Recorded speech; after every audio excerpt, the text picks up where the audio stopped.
cortex, becomes compromised by the behavior you're trying to control. Social media platforms are deliberately designed to be addictive by activating the brain's reward center through dopamine release, explains Dr. Jacqueline Sperling, psychologist at McLean Hospital. The unpredictable nature of rewards keeps users engaged precisely because they never know when they'll receive positive feedback. According to the I-PACE model in neuroscience, excessive internet use affects attention, mood, emotional regulation, and inhibitory control mechanisms. Users commonly experience impairments in cognitive functions, including self-monitoring, memory retention, and time management. This neurological hijacking extends beyond waking hours. Research demonstrates that using smartphones before bed reduces melatonin secretion and desynchronizes the hypothalamus's circadian rhythm, disrupting sleep patterns and potentially worsening mental health outcomes. What makes social media algorithms particularly insidious is their precision in exploiting these vulnerabilities. They create unpredictable reward schedules while systematically weakening prefrontal control mechanisms. Features like infinite scroll prevent natural stopping points that might allow your prefrontal cortex to reassert control. Meanwhile, adaptive algorithms continuously learn which content triggers your strongest emotional responses. During a typical social media session, your attention fragments from constant novel stimuli, preventing deep focus. Your stress hormone cortisol elevates in response to social comparison. Your dopamine system activates with each new content piece, creating rapid pleasure-seeking cycles. Simultaneously, your prefrontal regulatory systems become overwhelmed by the volume of small decisions required to navigate the platform. This personalized neurological engagement represents a form of neurological warfare Huxley could never have imagined. Unlike Soma's standardized chemical experience, today's platforms conduct ongoing experiments with billions of human nervous systems simultaneously.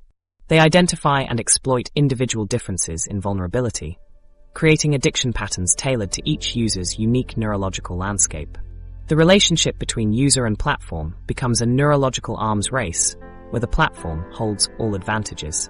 Every interaction provides data that algorithms use to refine their approach, identifying exactly which content elicits maximum engagement from you specifically. Attention engineers, the new drug dealers. Behind this neurological warfare stands an elite cadre of professionals you've likely never heard of. Yet they understand your behavior patterns better than your closest friends. Teams of PhDs in neuroscience and psychology aren't working to help humanity overcome addiction, but are instead being paid six-figure salaries specifically to make products you can't stop using. These attention engineers represent a new profession altogether. Specialists whose sole purpose is to capture and maintain your focus through increasingly sophisticated digital interfaces.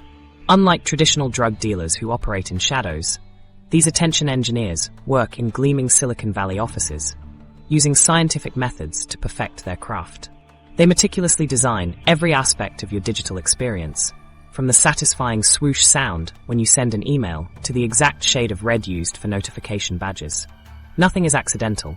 Each element has been tested to trigger specific neurological responses that keep you engaged.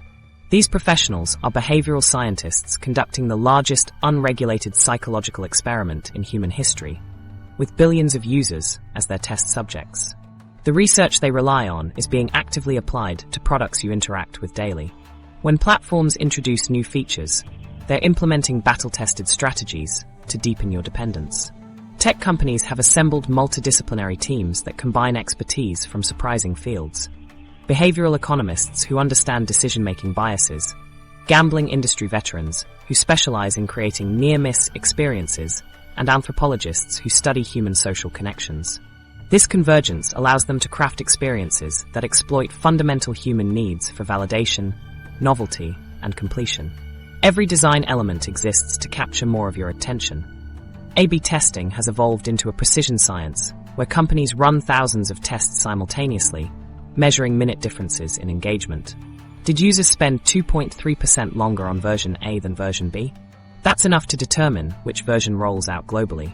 These small optimizations compound, creating increasingly irresistible interfaces.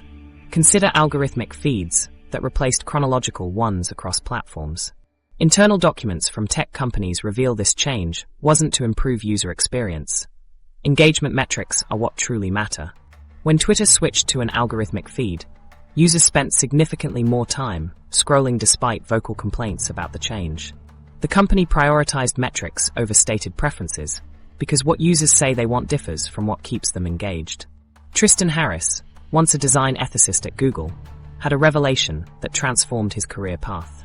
While preparing a presentation about ethical design, he realized how deliberately Google's products were designed to hijack psychological vulnerabilities.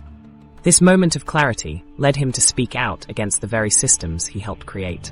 Similarly, Sean Parker, Facebook's first president, later admitted with disturbing frankness. We asked ourselves, how do we consume as much of your time and conscious attention as possible? These confessions reveal an industry fully aware of its impact, but prioritizing engagement over ethics. Addiction isn't a side effect, it's the product